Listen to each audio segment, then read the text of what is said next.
मैं आप सबका स्वागत करता हूं उस महान परमेश्वर प्रभु यीशु मसीह के नाम से।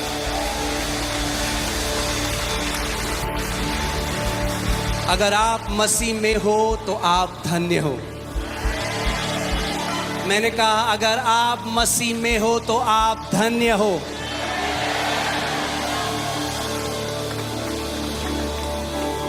वो प्रिविलेज, वो आदर जो दुनिया के सबसे अमीर लोगों के पास नहीं है, वो आपके और मेरे पास है, क्योंकि हमारा नाम मेमने की उस जीवन की पुस्तक में लिखा गया है। आमीन। अपने पड़ोसी को बोलो आप धन्य हो क्योंकि आप मसीह में हो। आमीन, हालेलुया। बोलो प्रभु यीशु मसीह की। आमीन। आप सब बैठ सकते हैं। हालेलुया। आज पास्टर सामर्थ हमारे बीच में नहीं है, वो ट्रैवल कर रहे हैं, वो बैंगलोर में है, तो मैं हिंदी में प्रीच करूंगा और इंग्लिश में कुछ वर्सेस मुझे हिंदी में नहीं आते, तो जो आएंगे हम लोग साथ में मिलके उसको देखेंगे, राइट। मगर मैं चाहता हूं आप बिना किसी डिस्ट्रैक्शन के आज वचन को सुने, क्योंकि ये वचन बहुत ज़रूरी है मसीह की देह के लिए। वचन ये केवल एफओएलजे कलीसिया के लिए नहीं है, मगर पूरी मसीह की देह के लिए ये वचन है आज। आमीन। और आज जो वचन है वो है पीढ़ी दर पीढ़ी के जो श्राप हैं उनसे छुटकारा। आमीन। सो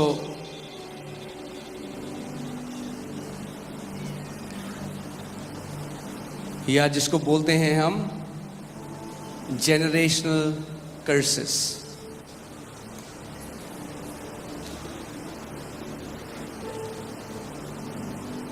पूरी जो लड़ाई है वो है ज्योति और अंधकार के बीच में। आज ध्यान से इस वचन को सुनिएगा, क्योंकि विश्वास कैसे आता है? सुनने से।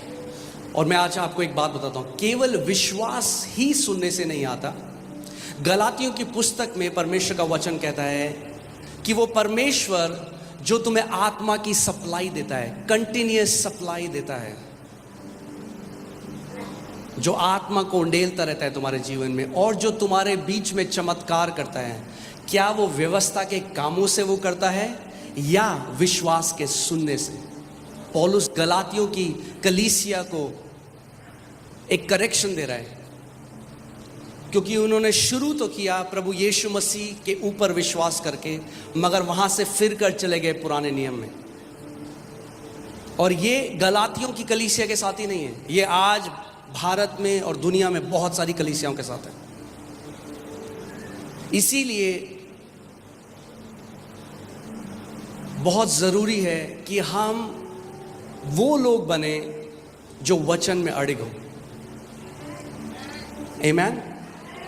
The authenticity of a teaching does not come by when a popular man of God preaches it. It comes through the word. यानी एक वचन जो डॉक्ट्रिन है वो कितना सही है, वो इस बात में निर्भर नहीं करता कि एक परमेश्वर का दास जो बहुत फेमस है और लाखों लोग उसको फॉलो करते हैं वो सिखाता है, उससे कोई फर्क नहीं पड़ता। आमीन। और कई ऐसी डॉक्ट्रिन्स है बॉडी ऑफ क्राइस्ट में जो हमने बिना परखे खा लिया, और उसकी वजह से आज हम बॉन्डेज के अंदर हैं, उसकी वजह से आज हम बंधन के अंदर हैं।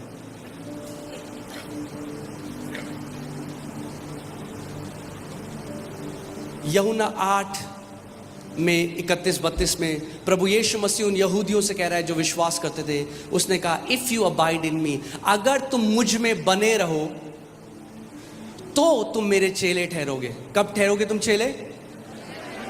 जब तुम मेरे वचन में बने रहोगे। यदि तुम मेरे वचन में बने रहो तो सचमुच मेरे चेले ठहरोगे। यानी डिसाइपल कौन है? डिसाइपल वो नहीं है जिसने डिसाइपलशिप क्लास ज्वाइन करी है। डिसाइपल वो है जो वचन में बना रहता है। आमीन। अगर आप वचन में बने रहते हो तो आप क्या हो? आप चेले हो। और फिर 32वीं आयत में यीशु ने कहा, और तब तुम सत्य को जानोगे और सत्य तुम्हें हर बंधुआई से आजाद करेगा। क्या आजाद करेगा? क्या आजाद करेगा? नहीं, सत्य आजाद नहीं करेगा। जिस सत्य को आप जानोगे तब सत्य आपको आजाद करेगा। Truth does not set you free. It's the truth that you know, that truth sets you free. Amen. You shall know the truth. और ये जो शब्द know है, ये ग्रीक इब्रानी जो शब्द है गिनोस्को, उससे आता है। अगर आप देखेंगे गिनोस्को। और मैं आपको एक बहुत ही अमेजिंग बात बताने वाला हूं। इसका मतलब ये नहीं है हाँ मैंने सुन लिया, हाँ मैंने किसी टीचिंग को, मैंने किसी शिक्षा को सुन लिया तो मैं जानता हूं उसको। ये वो वाला नो नहीं है। ये वही नो है जो मैथ्यू 1:25 मत्ती 1:25 में यूज होता है कि जोसेफ मरियम के पास तब तक नहीं गया और तब तक शरीर में उसके साथ एक नहीं हुआ जब तक प्रभु यीशु मसीह पैदा नहीं हुए। यानी ये इंटीमेसी और यूनियन को दर्शाता है। वही शब्द है he did not know. Same शब्द आप खुद इसको पढ़ सकते हैं, गिनोस्को। यानी नो जो बाइबल की है, जानना का मतलब है केवल दिमाग से, बुद्धि से जानना नहीं, मगर उस सत्य के साथ एक हो जाना। To become intimate with that truth, उसको एक्सपीरियंशियली जानना। आज क्यों इतने मसीह हैं जो आजाद नहीं है? वो इसीलिए आजाद नहीं है क्योंकि वो अपना छुटकारा अलग तरीकों से ढूंढ रहे हैं और वैसे नहीं जैसे प्रभु यीशु मसीह ने कहा उनको छुटकारा मिलेगा। Write it down if you're writing it down. The lasting deliverance comes through the word.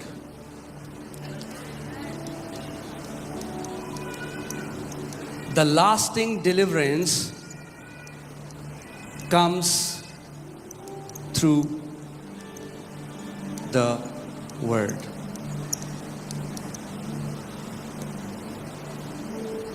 अच्छा है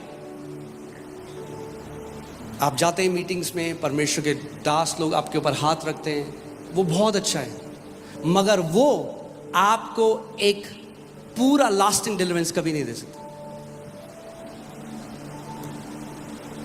ले हैंड आपको पूरी जिंदगी छुटकारा नहीं दे सकता। अगर पूरी जिंदगी छुटकारा चाहिए, you will have to know the truth. आपको सत्य को जानना पड़ेगा और सत्य आपको हर एक बंधन से छुटकारा और आजादी दे देगा। Amen. Otherwise that will be a temporary fix. कुछ समय के लिए आराम मिलेगा, जरूर मिलेगा, बिल्कुल मिलेगा कुछ समय के लिए, मगर फिर जब दूसरी साइड से कोई और चीज आएगी फिर आप खोजोगे। मगर यह परमेश्वर की इच्छा है कि आप स्वतंत्रता में चलो, फ्रीडम में चलो। Amen. So what sets you free? Knowing the truth. इसका मतलब अगर किसी भी एरिया में आप बंधे हुए हो, इसका मतलब उस एरिया में अभी तक परमेश्वर का ट्रूथ या परमेश्वर का सत्य आपके ऊपर प्रकट नहीं हुआ है, इसीलिए आप उस एरिया में बंधे हुए हो।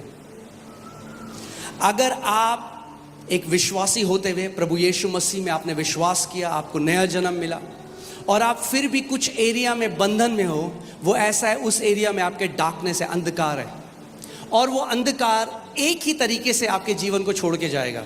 The antidote to darkness is light.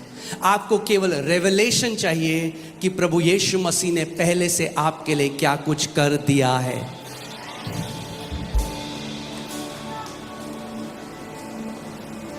आमेन। सो अगर मैं बोलूं सबसे बड़ा रेवलेशन, सबसे बड़ा प्रकाशन आपको है जो आज क्या चाहिए? सबसे बड़ा प्रकाशन आपको ये चाहिए कि प्रभु यीशु मसीह ने आपके लिए क्रूस पे क्या कर दिया। आमेन। सो आज हम जो डॉक्ट्रिन के बारे में बात करेंगे वो है जनरेशनल कर्स। बहुत फेमस डॉक्ट्रिन है और मुझे पता है कुछ आपसे शायद आज लोग मुझसे नाराज भी हो जाएं, पर ठीक है, वैसे भी मैं आपको खुश करने के लिए नहीं आया हूं। मैं सत्य बताने के लिए आया हूं, जो सत्य आपको आजाद करेगा। मैंने कहा अगर आप सत्य को जानोगे, सत्य आपको आजाद कर देगा। नहीं तो भागते रहोगे एक जगह से दूसरे जगह जिंदगी भर और कहोगे श्राप नहीं टूटे हमारे। आमीन। मैंने आपको क्या बोला है? कई बारी हम क्या करते हैं, जब हम किसी बड़े परमेश्वर के व्यक्ति को, when a big man of God preaches something, हम लोग क्या करते हैं, बिना परखे उसको क्या कर लेते हैं, खा लेते हैं। मेरा जीवन उस दिन बदलना शुरू हुआ जब मैंने एक कमिटमेंट किया, एक डिसीजन लिया। मैंने कहा प्रभु, चाहे कोई भी परमेश्वर का बंदा प्रचार करे, अगर तेरे वचन के विरोध में बोलेगा तो मैं नहीं मानूंगा। और आपको भी आज बोलता हूं, अगर मैं परमेश्वर के वचन के विरोध में कुछ बोलूं तो मत मानना। आमीन। क्योंकि परमेश्वर ने अपने नाम से भी ऊंचा अपने वचन को किया है।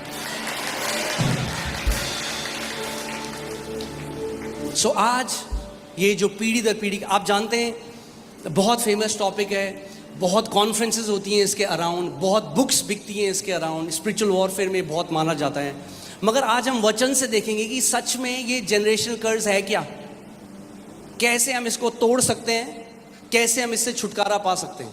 तैयार हैं आप? एक बात मैं आपको बोलता हूं, अगर आप सच में आज का वचन ध्यान से सुने, आज के बाद जनरेशन कर्सेस आपको चिंता करने की जरूरत नहीं है। आमीन। सो ये जो टीचिंग आई पीढ़ी दर पीढ़ी की श्राप या जनरेशन कर्स, ये कहां से आई? चलते हैं पुराने नियम में, एक्सोडस 25 20:5, निर्गमन 20 उसकी 5वीं और 6वीं आयत। इसमें लिखा है, तू उनको दंडवत न करना, ना उनकी उपासना करना, क्योंकि मैं तेरा परमेश्वर यहोवा जलन रखने वाला परमेश्वर हूं, और जो मुझसे बैर रखते हैं उनके बेटों, पोतों और पर पोतों और पोतों को भी पितरों का दंड दिया करता हूं, और जो मुझसे प्रेम रखते हैं और मेरी आज्ञाओं को मानते हैं उन हजारों पर करुणा किया करता हूं। आमीन। तो ये है मेन, और भी है, पर मेन स्क्रिप्चर जिससे ये टीचिंग आई है पीढ़ी दर पीढ़ी श्राप की, वो ये है। सबसे पहली बात तो मैं बहुत क्लैरिफाई कर दूं आपको, प्रभु कह रहा है जनरेशन कर्स उनके लिए हैं दोज हु हेट हिम। कोई है यहां पे जो यीशु से नफरत करता है? Then this verse doesn't apply to you. It's there. What does it say? Go back, 5वीं आयत में जाओ। Of those who hate me, जो मुझसे बैर रखते हैं। प्रभु कह रहा है जो मुझसे, मेरे बैरी हैं, जो मेरे विरोध में कार्य करते हैं, उनके मैं बच्चों और उनको दंड देता हूं। क्यों आज इतनी फेमस है ये टीचिंग जनरेशन कर्सेस की, आपको पता है? क्योंकि आज तक हम समझे ही नहीं मसीह ने क्या किया हमारे लिए। आज भी कलीसिया, the church is standing on the wrong side of covenant. आज भी अधिकतर कलीसिया पुराने नियम में खड़ी है और नहीं जानती मसीह ने हमारे लिए कितना महान कार्य किया। इसीलिए आज बंधन में, इसीलिए आज गरीबी में, इसीलिए आज डिप्रेशन में।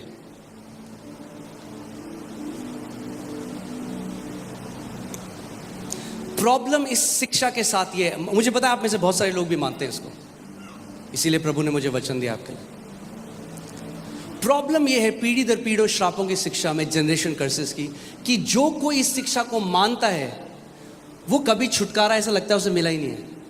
क्योंकि आप उसे हर अलग कॉन्फ्रेंस में देखेंगे, फिर हो जाएंगे, पास्टर हमारे पीढ़ी दर पीढ़ी के श्राप तोड़ दो। अरे तो 6 महीने पहले तो गए थे कॉन्फ्रेंस में, टूटे नहीं गया? कितनी बार तोड़ोगे? नेवर एंडिंग हो जाता है डिलीवरेंस, नेवर एंडिंग। इस चीज के लिए नहीं बुलाया मसीह ने हमें। बाइबल कहती है it is for freedom Christ has set us free. स्वतंत्रता के लिए, आजादी के लिए मसीह ने हमें आजाद किया है। आमीन।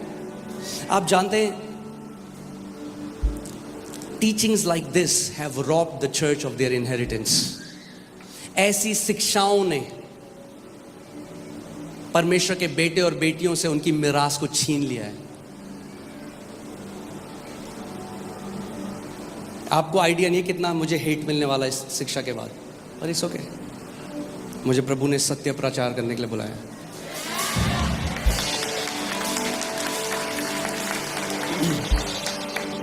आप जानते हैं नए नियम में एक भी आयत नहीं है जो कहती है हमें पीढ़ी दर पीढ़ी के श्रापों को तोड़ना है। सो जो ये सिखाता है उसको कहां जाना पड़ता है? पुराने नियम में।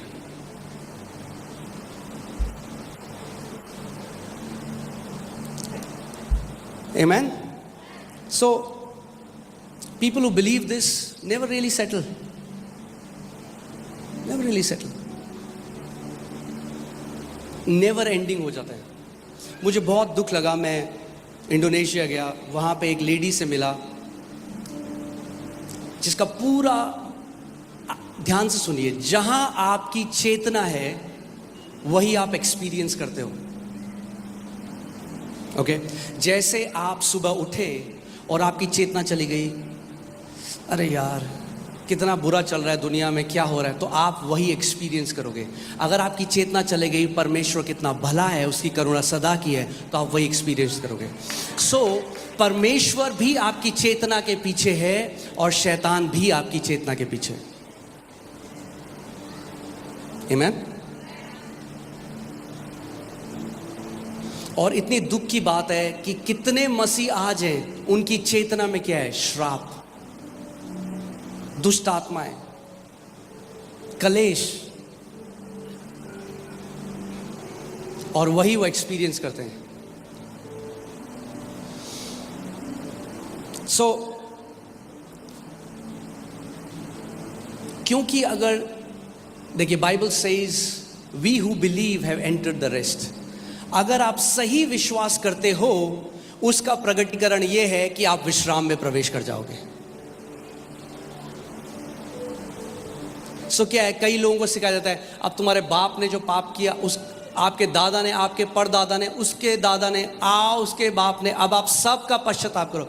भैया मुझे क्या पता मेरे परदादा ने क्या किया?